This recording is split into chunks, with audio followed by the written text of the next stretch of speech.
The amber sky of 7 had always been beautiful.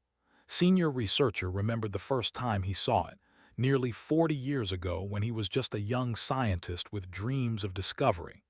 The twin suns would set each evening and paint the clouds in shades of gold and orange. His children had grown up watching those sunsets. His had taken their first steps under that amber glow. Now the sky was filled with warships. Stood at the observation window of the main research building, his thin blue hands trembling against the glass. They were not a species built for conflict.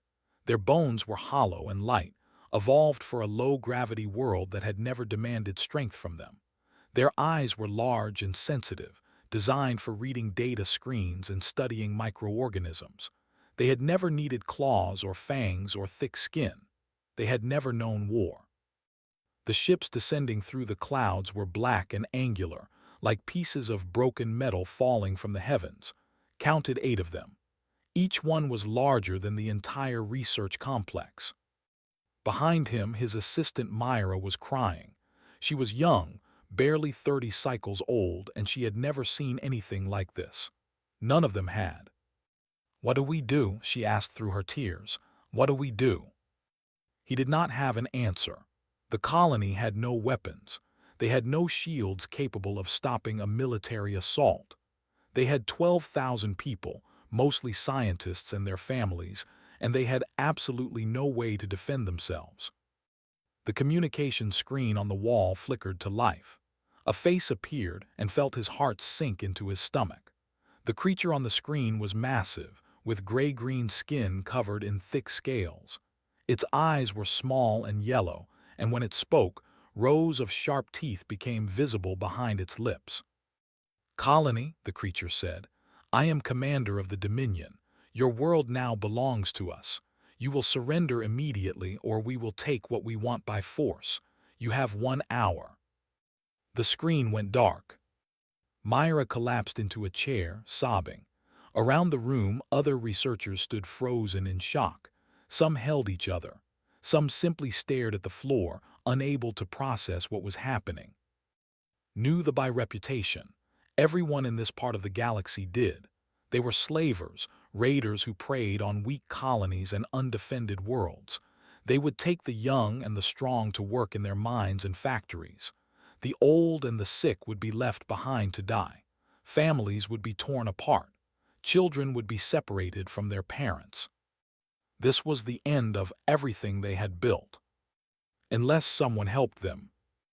Walked to the emergency console in the corner of the room. It was old equipment, installed when the colony was first established and never used since. He brushed dust from the controls and began typing commands. "What are you doing?" asked Doctor, one of the senior biologists. His voice was hollow and defeated. "Sending a distress signal," replied. "A galactic emergency broadcast. It will reach every civilized system within range." Shook his head slowly. "No one will come. You know that. The consortium will debate for weeks before making any decision. The syndicate only cares about profit. No one is going to risk their ships and their people for a small research colony on the edge of nowhere." Knew he was probably right. The galaxy was not a kind place. Species looked after their own interests. Resources were limited and compassion was expensive. A dozen civilizations might receive their signal, and a dozen civilizations would find reasons to look the other way. But he had to try. His fingers found the activation switch. He pressed it, and somewhere deep in the building, ancient machinery hummed to life. A signal burst from the colony's antenna array and shot upward through the amber clouds, past the warships, past the moons of and out into the endless black of space. It was a simple message, translated into every known language. It gave their coordinates, their situation, and their desperate plea for help. It was a prayer sent into the void, hopping against hope that someone would hear it and actually care. The signal traveled at faster-than-light speeds, bouncing through relay stations and communication networks that spanned the galaxy. Within minutes, it had reached consortium space, where officials in comfortable offices read the message and began scheduling meetings to discuss the proper jurisdictional response. It reached the syndicate trading posts, where merchants calculated the cost of intervention and quickly determined that the risk outweighed any potential reward. It passed through the territory of the collective, who noted the signal in their databases and returned to their own concerns. Civilization after civilization received the cry for help, and civilization after civilization turned away. On 7, the hour passed quickly. They did not wait for a formal surrender. Their landing craft descended like a swarm of metal insects, touching down in the fields outside the colony. Soldiers poured out, armed with weapons that could cut through walls and armor with equal ease. They moved through the streets without resistance because there was no resistance to offer. Watch from the window as families were dragged from their homes. He heard screaming in the distance. He saw a young mother try to run with her child in her arms, only to be caught by two soldiers who tore them apart without hesitation. Myra was still beside him, no longer crying. She had gone quiet, her large eyes empty and distant. Shock had taken her somewhere far away, somewhere safer than this reality. "I am sorry," whispered to no one in particular. "I am so sorry." He had failed them all. The signal had gone out, but no one was coming. The galaxy had heard their cry and decided they were not worth saving. But the signal was still traveling. Far beyond the borders of known space, past the trade routes and the colonized systems, and the places where civilized species built their empires, the signal reached the outer rim. It was a region most species avoided, a stretch of the galaxy that contained only a handful of settled worlds. The dominant species there had only recently achieved faster-than-light travel. They were new to the galactic stage, barely a blip on the radar of the great powers. They were called humans, and they came from a world called Earth. The signal reached a fleet of ships patrolling the edge of human territory. It was received by communication officers, translated by computer systems, and forwarded up the chain of command. Within minutes, it had reached the desk of people who had the authority to make decisions. The humans read the message. They saw the coordinates. They understood exactly what was happening on a small colony 14 hours away. And unlike everyone else in the galaxy, they did not look away. Captain Jack was drinking coffee in his quarters when the alert came through. It was his third cup of the day, a habit his doctor had warned him about and his ex-wife had complained about for years. He ignored both of them because coffee was one of the few pleasures left to a man who spent most of his life floating through the cold emptiness of space. The message appeared on his personal screen with a priority flag that made him set down his cup immediately. He read it once. Then he read it again. His jaw tightened, and something cold and hard settled in his chest. He was on his feet and moving toward the bridge before he finished his third reading. The USS Valiant was a heavy cruiser, one of the newer ships in the human fleet. She carried a crew of 400, enough firepower to level a small moon, and a captain who had seen too much suffering in his 42 years to ignore a cry for help. The bridge was quiet when he arrived. His officers were already at their stations, and he could tell from their faces that they had seen the same message. "Talk to me," Jack said as he settled into his command chair.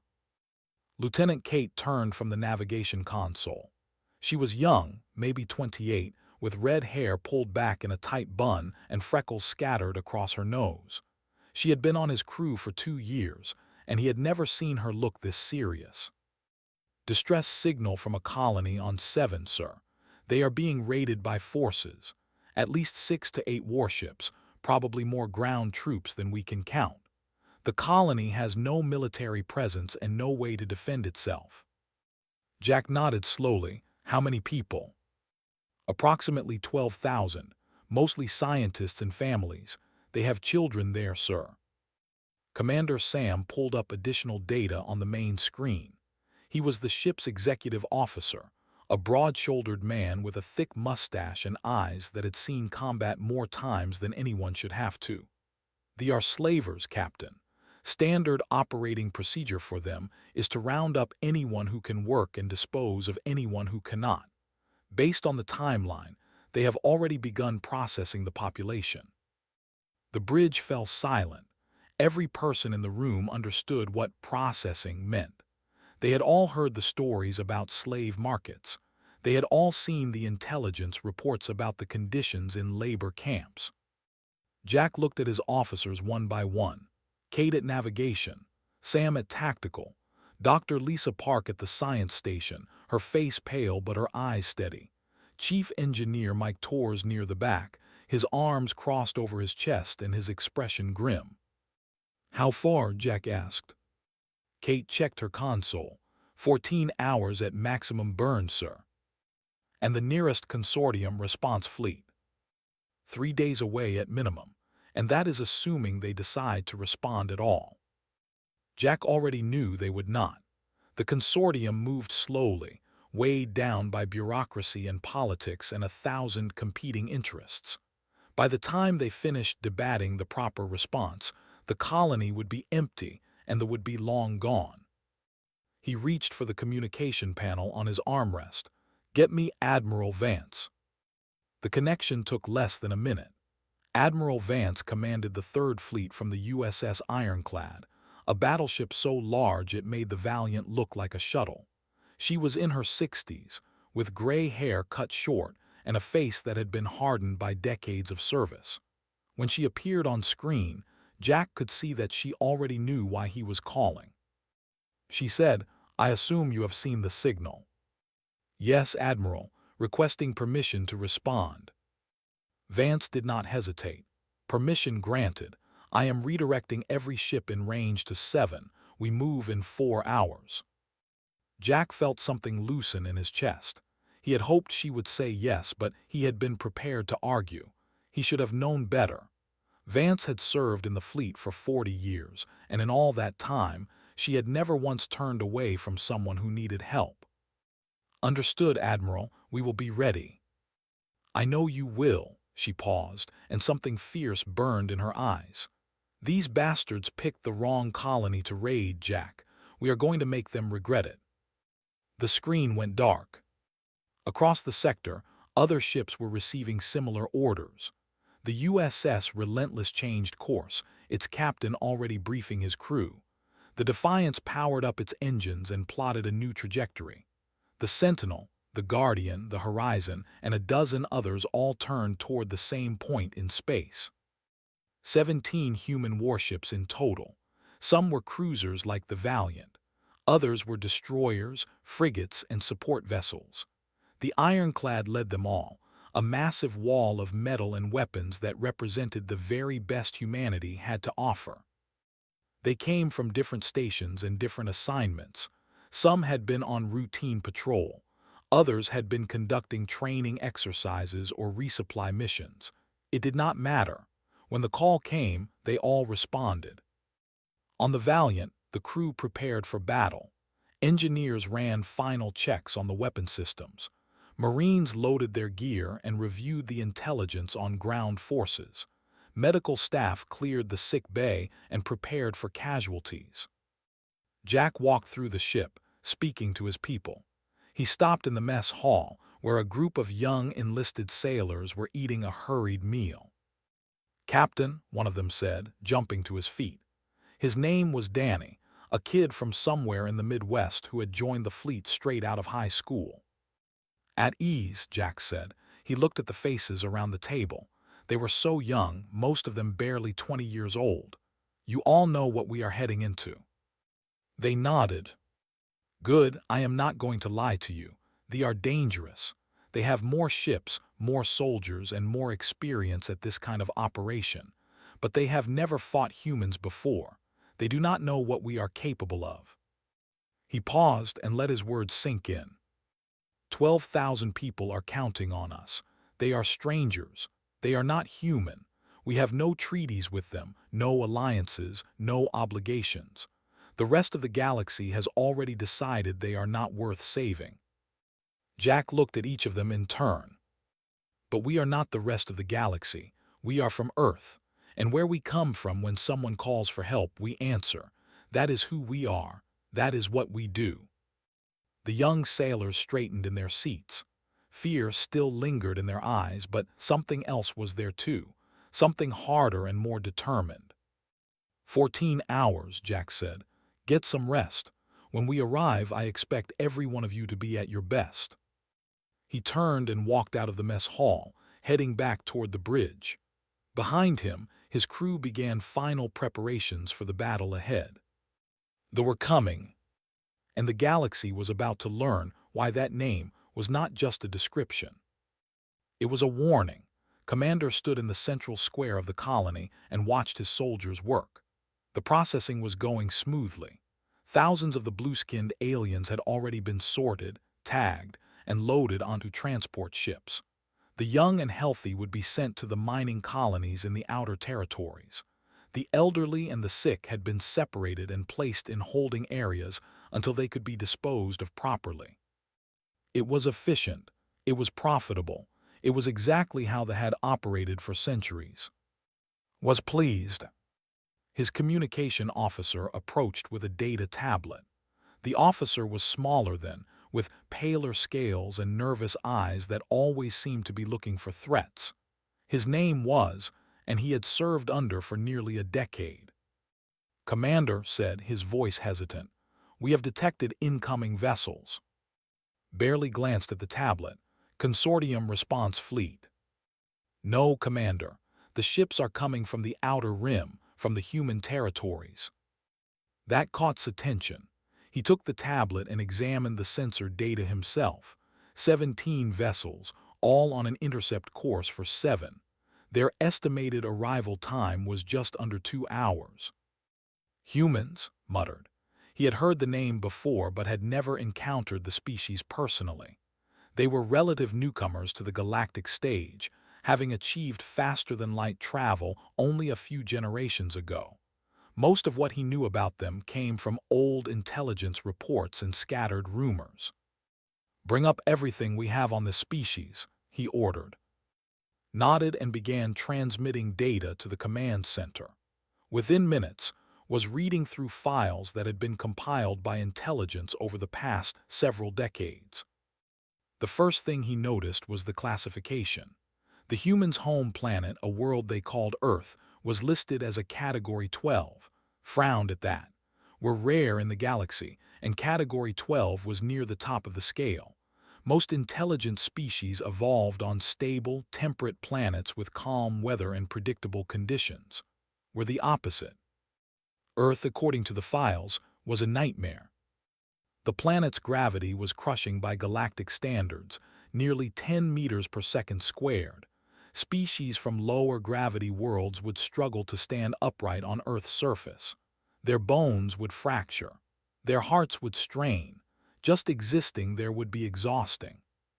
The atmosphere was worse. Earth's air was 21% oxygen, a concentration so high it bordered on toxic for many species. Oxygen was corrosive and highly reactive. It rusted metal, fueled fires, and damaged organic tissue over time. Most species kept their atmospheric oxygen levels below 10% for safety. Humans breathed the stuff like it was nothing. And then there were the environmental hazards. Scrolled through images and reports with growing disbelief. Earth was plagued by hurricanes, massive rotating storms that could span thousands of kilometers and tear buildings apart. Earthquakes shook the ground without warning, collapsing structures and opening cracks in the surface. Volcanoes erupted and buried entire regions in ash and molten rock. Floods, droughts, wildfires, and blizzards occurred regularly across the planet. The wildlife was no better. Earth's oceans contained predators with multiple rows of teeth that could bite through bone. The land was home to creatures that injected venom, constricted prey until it suffocated, or simply crushed victims with brute strength. Even the smallest organisms, invisible to the naked eye, could cause diseases that killed millions. Humans had evolved in this chaos. They had survived it. They had conquered it. The intelligence files described them as persistent predators. Unlike species that relied on speed or stealth or venom, humans hunted by simply refusing to stop. They would track prey across vast distances, walking and running for hours or even days until their target collapsed from exhaustion. Their bodies were designed for endurance, able to regulate temperature through sweating and continue functioning long after other species would have given up. Their physical resilience was remarkable. Human bones could break and then heal themselves over time. Their immune systems were aggressive, attacking foreign organisms with a ferocity that bordered on excessive. They could survive blood loss that would kill most species. They could function with injuries that would incapacitate others. But the most disturbing part of the files was not about their physical capabilities. It was about their psychology. Humans, the intelligence reports noted, displayed an unusual tendency toward what could only be described as protective aggression. When they perceived threats to members of their social group, they became extremely dangerous. This was not surprising in itself. Many species protected their own kind. What made humans different was how broadly they defined their social group. There were documented cases of humans risking their lives to protect members of other species. They had been observed defending alien colonies that had no connection to Earth, fighting battles that offered no strategic benefit, and sacrificing themselves for strangers they had never met. This behavior appeared to be widespread among their population and was even considered admirable in their culture. The report suggested several possible explanations for this phenomenon. Some analysts believed it was a form of reputation building, an investment in future alliances. Others thought it might be a psychological weakness, an inability to ignore suffering even when intervention was costly. A few reports simply labeled humans as unpredictable and recommended avoiding contact with them whenever possible. Set down the tablet and considered his options. 17 human ships were approaching his position. He had 8 vessels of his own, all designed for raiding and transport rather than prolonged combat. His soldiers were experienced at suppressing civilian populations, but they had never faced a military opponent from a. The logical choice was to retreat, take what they had already captured and leave before the humans arrived. They had survived for centuries by knowing when to fight and when to run. Pride was worthless if you were dead. But something in resisted that logic. He looked at the thousands of prisoners being loaded onto his ships. He thought about the profit they represented, the resources his clan needed, the status he would gain from a successful raid. And he thought about the humans. They were just another species, flesh and blood, no matter what planet they came from. They could be killed like anything else. The intelligence reports made them sound impressive, but reports were often exaggerated, had faced dangerous opponents before and emerged victorious. He made his decision. Continue the processing, he ordered, and prepare our ships for combat. We are not leaving until we have everything we came for. Hesitated. Commander, the reports suggest that humans are extremely dangerous in combat situations. Perhaps we should consider. I have considered, interrupted. These humans have never faced they do not know what they are dealing with. He turned back to watch his soldiers work, confident in his choice. 14 hours away, 17 human warships were burning through space at maximum speed. Their crews were preparing weapons, reviewing tactics, and steeling themselves for the fight ahead. Thought he understood what was coming. He was wrong. The human fleet dropped out of faster-than-light travel in perfect formation. One moment there was nothing but empty space and distant stars. The next moment, 17 warships hung in the void like a wall of metal and fury. Captain Jack stood on the bridge of the Valiant, his eyes fixed on the tactical display. The ships were clustered around the planet, still loading prisoners from the surface. They had not expected anyone to come. They had not prepared for a fight. That was their first mistake. All ships, this is Admiral Vance, a voice crackled over the fleet channel. Vance's tone was calm and steady, the voice of someone who had commanded battles before and knew exactly what she was doing. "Weapons free. Protect the colony. Do not let a single ship escape." The ironclad fired first. Its main batteries lit up the darkness with streaks of superheated metal, kinetic rounds, accelerating to a significant fraction of light speed. The rounds crossed the distance to the nearest vessel in less than a second. They punched through the ship's hull like needles through paper, tearing through deck after deck and emerging from the other side in a spray of debris and atmosphere. The ship broke apart. It happened so fast that Barely had time to react. One moment his sensors showed 8 friendly vessels. The next moment there were 7, then 6. "Return fire," he screamed into his communicator. "All ships return fire." The weapons were not designed for this kind of combat. They were built for intimidation and suppression, for terrorizing unarmed colonies into submission. Their energy weapons could cut through civilian structures with ease, but against military-grade shielding, they were barely effective. Green beams lanced out toward the human fleet. Most of them splashed harmlessly against energy shields. A few found gaps and scored hits on outer hull plating, but the damage was superficial. The human ships kept coming. The Valiant led the charge into the formation.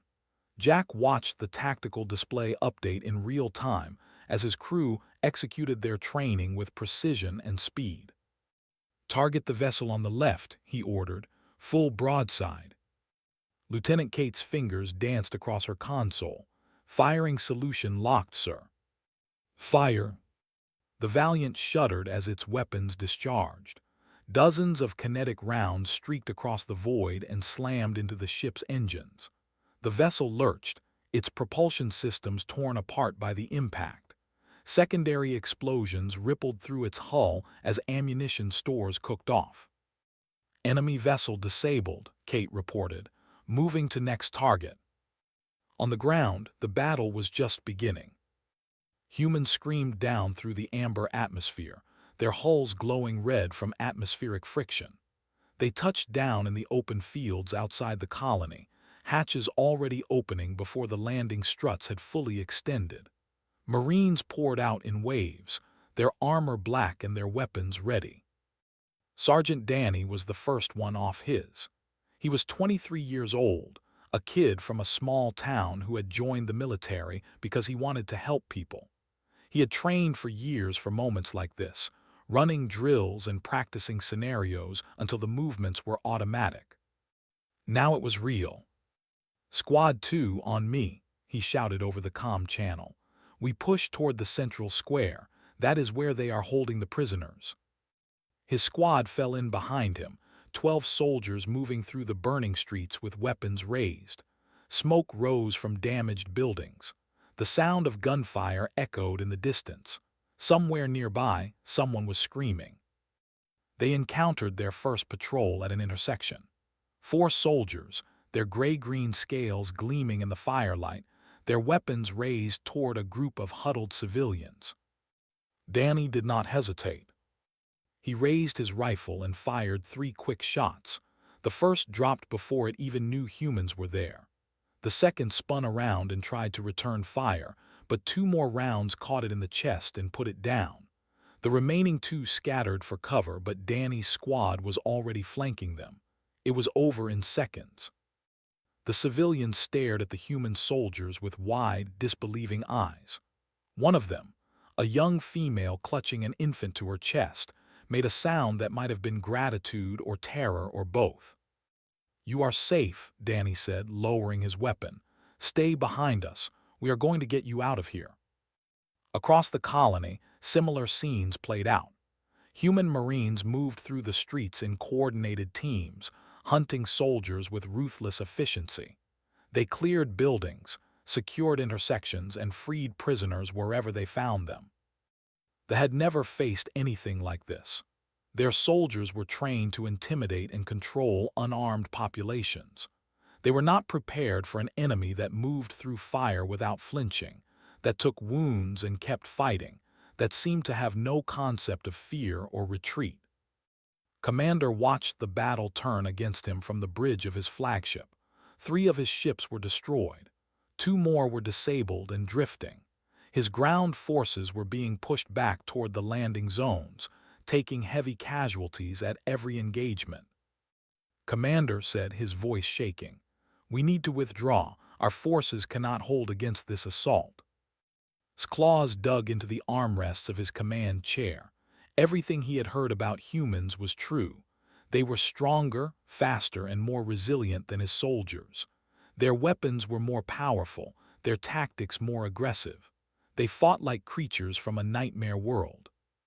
Because that was exactly what they were. "Order the retreat," he said through clenched teeth. "All ships that can still move withdraw immediately. Leave the ground forces behind." "But Commander, our soldiers are already dead," interrupted. "They just do not know it yet. Get us out of here before those human ships tear us apart." The remaining vessels broke formation and ran. 3 of them made it to faster-than-light speed before the human fleet could intercept them. The others were not so lucky. The ironclad and its escorts hunted them down one by one, destroying them with cold precision. On the ground, the surviving soldiers fought to the last. Some tried to surrender, but the Marines were not in a forgiving mood. They had seen the bodies of elderly who had been executed for being too old to work. They had found children separated from their parents and locked in holding pens like animals. By dawn, it was over. The presence on 7 had been eliminated. 5 of their ships were destroyed, their wreckage scattered across orbit. 3 had fled. The rest had been captured or disabled. The human fleet had lost no ships. Casualties among the Marines were light, less than a dozen wounded and only 2 killed. The colony was free. Danny sat on the steps of a damaged building and watched the twin suns rise through the amber clouds. His armor was scorched and dented. His hands were still shaking from the adrenaline. Beside him, a child stared up at him with enormous dark eyes. The child reached out and touched Danny's armored hand, then made a soft chirping sound that might have been a question. Danny did not understand the language, but he understood the meaning. "Yeah," he said quietly. "We came, of course we came." The child chirped again and pressed closer to the human soldier, seeking warmth and safety. For the first time since the battle began, Danny smiled. 3 days after the battle, senior researcher stood in the ruins of what had been the colony's main plaza. The square had been converted into a temporary relief center, with human soldiers distributing food and medical supplies to the survivors. Children ran between the tables, their fear slowly being replaced by curiosity about these strange, tall aliens who had fallen from the sky to save them. Watched a human medic treating an elderly male whose leg had been broken during the initial assault. The medic was gentle, speaking in soft tones even though the patient could not understand the words. When the treatment was finished, the medic helped the old man to his feet and guided him to a recovery area with the same care one might show to a family member. It made no sense. These humans had traveled 14 hours across empty space to fight and die for strangers. They had lost soldiers in the battle. They had expended resources, risked their ships, and put their own lives on the line for a colony they had never heard of before receiving the distress signal. Why? Needed to understand. He found Captain Jack near the edge of the plaza, supervising the unloading of additional supplies from a shuttle. The human looked exhausted. Dark circles ringed his eyes, and his uniform was wrinkled and stained. He had not slept since before the battle, nearly 70 hours now. "Captain," said, approaching carefully. He was still not entirely comfortable around humans. They were so large, so solid, so different from his own fragile people. "May I speak with you?" Jack turned and offered what had learned was a human smile. The expression involved showing teeth, which in most species would be a threat display, but humans apparently meant it as a sign of friendliness. "Of course," Jack said. "What can I do for you, researcher?" Hesitated, searching for the right words. I have a question. It has been troubling me since you arrived. Go ahead. Why did you come? Jack's expression shifted slightly, becoming more serious. I am not sure I understand the question. We are not your allies, explained. We have no treaties with humanity. We have never had any contact with your species before this event. We have nothing to offer you, no resources, no strategic value, nothing that would make our survival beneficial to your interests. He paused, his large eyes searching the human's face for understanding. The consortium did not come. The syndicate did not come. A dozen civilizations received our distress signal, and none of them responded. But you did. You crossed the void and risked your people to save strangers you had never met. I need to understand why. Jack was quiet for a long moment.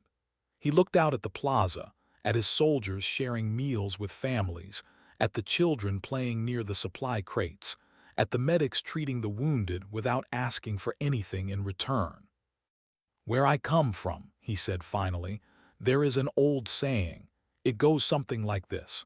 The measure of a society is how it treats its weakest members. Tilted his head, a gesture of confusion. I do not understand. We are not members of your society. No, Jack agreed. But you were in trouble. You were being hurt by people who saw you as nothing more than resources to be exploited. You called for help, and everyone else decided you were not worth saving. He turned to face directly, and something fierce burned in his eyes. That is not who we are. We are humans. We come from a world that tried to kill us every single day, and we survived because we learned to take care of each other. We do not leave people behind. We do not walk away when someone is suffering. When we hear a cry for help, we answer it, not because it benefits us, not because we expect something in return, because it is the right thing to do. Stood in silence, processing these words. They contradicted everything he understood about how civilizations operated. Resources were finite. Energy was limited. Every action had a cost, and rational beings weighed those costs against potential benefits before making decisions. Humans, apparently, did not think that way. I still do not fully understand, admitted, but I am grateful. My people owe you our lives. Jack shook his head. You do not owe us anything, just pay it forward. Someday, somewhere, someone else will need help. When that happens, be the one who answers. In the days that followed, word of the battle spread across the galaxy. They shared their recordings with every species that would listen. They showed footage of human ships dropping out of faster-than-light travel in perfect formation, weapons already firing. They showed Marines moving through burning streets to rescue trapped civilians. They showed medics treating wounded with the same care they would show their own people. The consortium watched and said nothing. The syndicate calculated the implications and began revising their risk assessments for colonies near human space. The collective analyzed the tactical data and updated their strategic models. But it was the response in the darker corners of the galaxy that mattered most. Slavers and pirates had operated freely for centuries, preying on weak colonies and undefended settlements. They counted on the galaxy's indifference, on the certainty that no one would risk their ships and their people to protect strangers. That certainty was gone now. Commander survived the battle and returned to space with what remained of his fleet. He was disgraced, stripped of his command, and sent to the labor camps that had been meant for his victims. But before he was taken away, he sent a message to every raider captain he knew. Do not attack colonies within range of human space. Do not underestimate they are not like other species. They will come for you. Some raiders ignored the warning. They continued their operations, confident in their own strength and the vast distances of space. They learned their error soon enough. Human patrol ships began ranging further from their own territory, responding to distress signals that had nothing to do with human interests. They protected alien colonies, escorted refugee convoys, and hunted down pirates who had preyed on the innocent for far too long. the galaxy began to notice a change. Trade routes that had once been dangerous became safer. Colonies that had lived in fear began to relax. Species that had never spoken to humans before began sending diplomatic envoys to Earth. A new name spread through the stars. It had been used before, but always as a warning, a description of the dangerous species from the nightmare world on the outer rim. Now it meant something different. They came from a planet that should have killed them. They breathed poison and thrived under crushing gravity. They were stronger and tougher and more relentless than any species had a right to be. But that was not why the galaxy would remember them. The galaxy would remember them because when no one else would help, they came. Not for profit or territory or power, not for alliances or treaties or strategic advantage.